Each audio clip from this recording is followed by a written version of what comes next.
What if I told you that your consciousness might not just be the firing of neurons, but something much, much stranger? Imagine for a moment that the very essence of your awareness, the feeling of being you, could be rooted in the deepest mysteries of the universe. For centuries, scientists and philosophers have debated what consciousness really is. Is it just a byproduct of complex computation in the brain, or is there something more profound at play?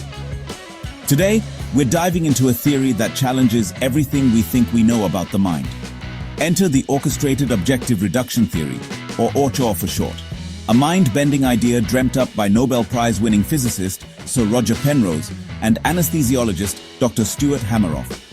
These two brilliant minds came together from completely different fields, physics and medicine, to tackle one of the greatest mysteries of existence. How does consciousness arise? Penrose, with his background in the strange world of quantum mechanics, and Hameroff, with his expertise in the workings of the brain, joined forces to propose something truly radical.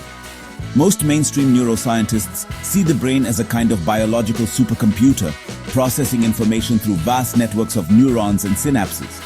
But Orch-OR flips this idea on its head. Instead of seeing your mind as a supercomputer running on electrical signals, Orch-OR suggests that your conscious experience emerges from quantum processes. Yes, quantum, happening inside tiny structures called microtubules within your brain's neurons. These microtubules are like microscopic scaffolding, giving shape to your cells.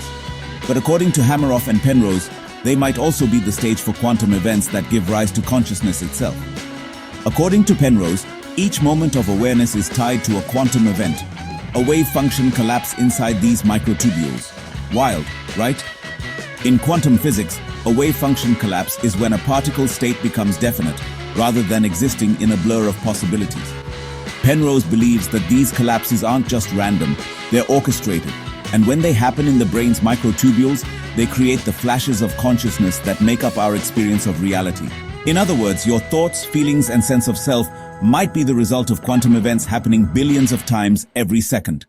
So, what makes this so controversial? Well, for starters, it's a radical departure from the way most scientists think about the brain.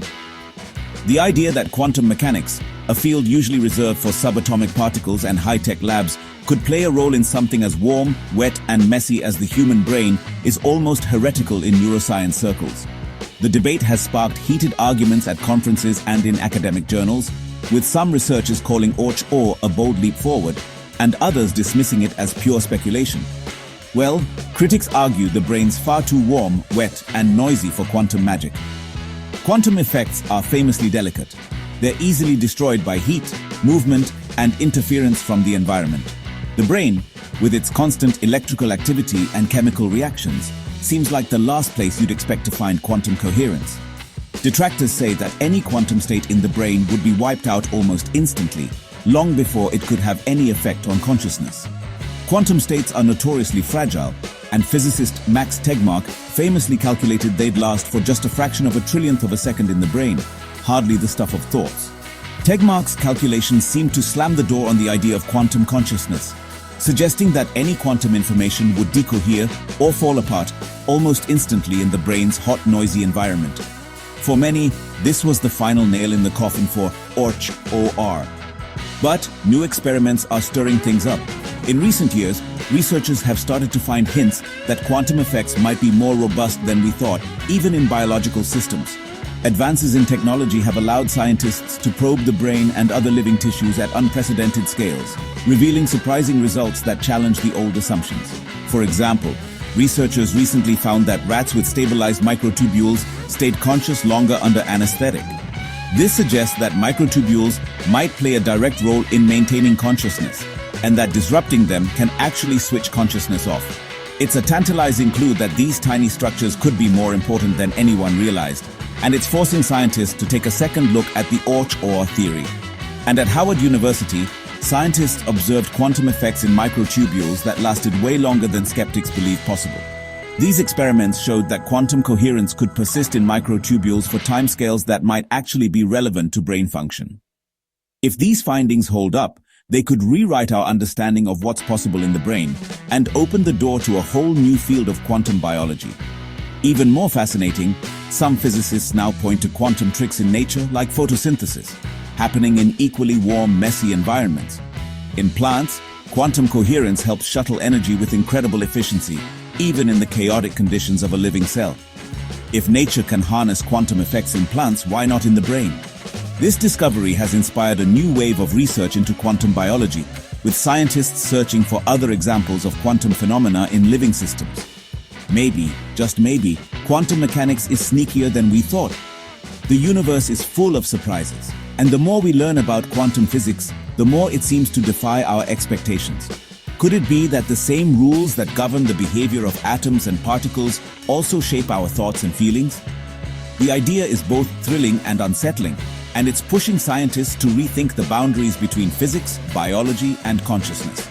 If Orch-OR turns out to be right, it could mean consciousness isn't just a biological accident, but a fundamental part of the universe itself, woven into the very fabric of reality. Imagine a cosmos where consciousness is as basic as space, time, and matter. A universe that is, in some sense, aware of itself.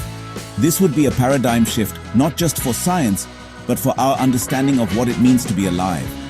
That's not only a scientific bombshell, but a philosophical one too. If consciousness is fundamental, it raises profound questions about free will, the nature of reality, and our place in the cosmos.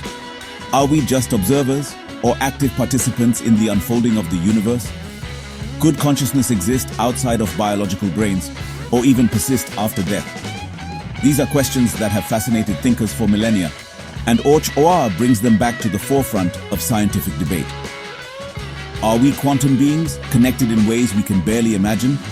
Quantum entanglement suggests that particles can be linked across vast distances, their states intertwined no matter how far apart they are.